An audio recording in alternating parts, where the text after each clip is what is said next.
13h, 14h. Europe 1, 13h. Avec Céline Géraud sur Europe 1, 13h21. Céline, c'est l'heure d'accueillir vos deux chroniqueurs du jour, l'avocate Sarah Salman et le journaliste politique au Journal du Dimanche, Jules Torres.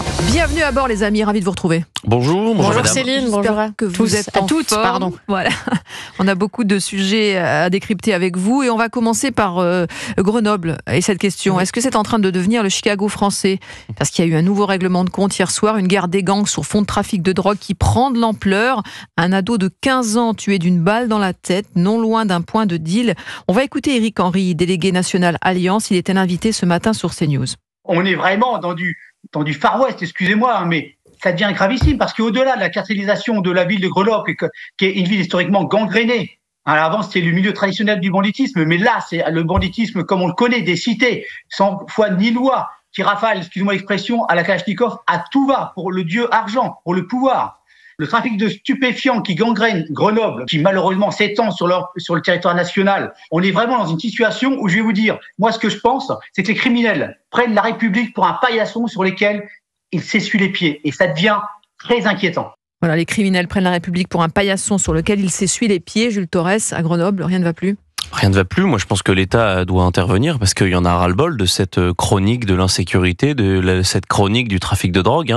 Depuis que je viens dans votre émission, Céline, je pense qu'à chaque émission, on a eu à commenter ce qui se passe à Grenoble. J'ai fait une petite liste. On a parlé du fourgon blindé qui s'était fait attaquer par une Kalachnikov le 10 octobre. Deux jeunes interpellé avec des Kalachnikov dans une voiture volée, ça c'était le 3 octobre.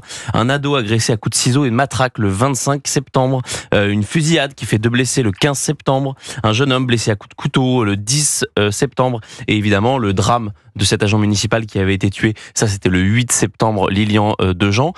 Donc je pense que la situation à Grenoble est dramatique, que malheureusement les pouvoirs publics, si ce n'est le procureur Éric Vaillant, n'ont pas pris conscience du drame et du danger que représente aujourd'hui le narcotrafic en Isère et notamment à Grenoble. Et donc je pense que on doit non pas mettre Grenoble sous tutelle, mais au moins déclarer un état d'urgence pour cette ville qui est non seulement gangrénée par le trafic de drogue, mais où il y a des morts, parce que c'est ça la vérité, c'est qu'il y a des morts. Là, on parle d'un jeune homme de 15 ans qui se fait tuer froidement par 2 ados en trottinette d'une balle dans la tête.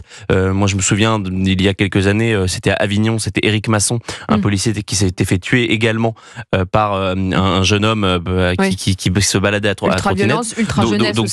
Ultra-violence de la jeunesse, narcotrafic, il y a tout dans cette histoire de Grenoble. Il y a Marseille. Et il y a Grenoble désormais, Sarah Salman.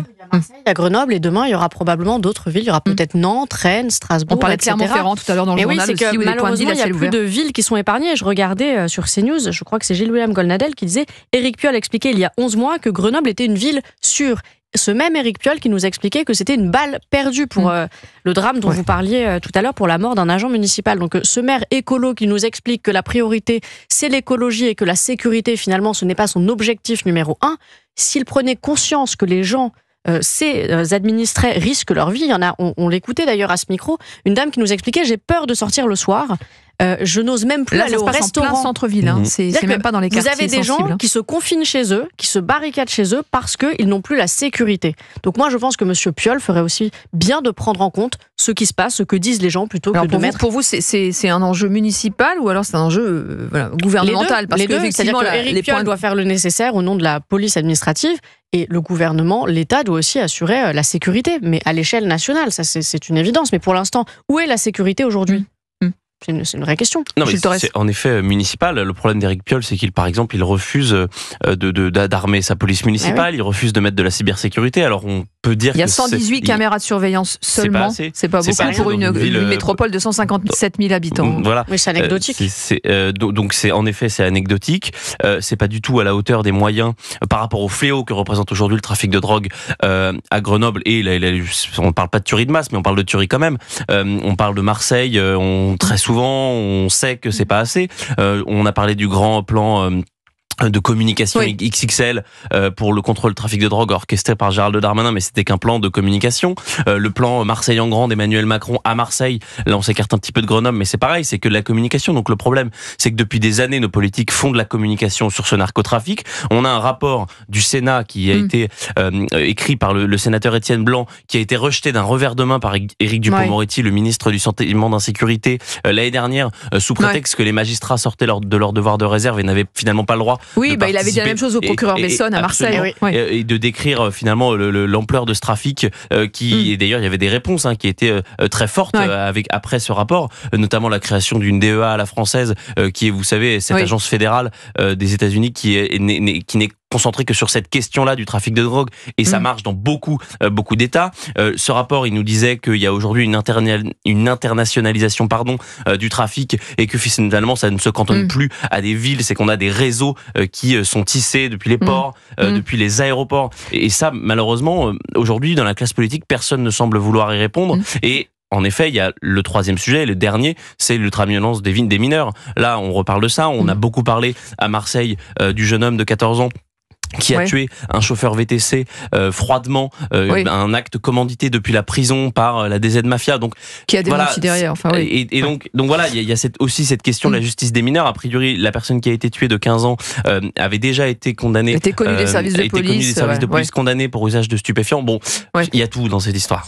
Mais est-ce qu'on a envie d'éradiquer le trafic de stupéfiants? Ça représente 3 milliards d'euros par an et vous avez 250 000 personnes qui vivent de ça en CDI. Est-ce qu'on a vraiment envie de l'éradiquer? Je n'en suis pas certaine, sinon on l'aurait déjà fait. C'est que cette économie parallèle, finalement, arrange peut-être, je dis bien peut-être, beaucoup de monde.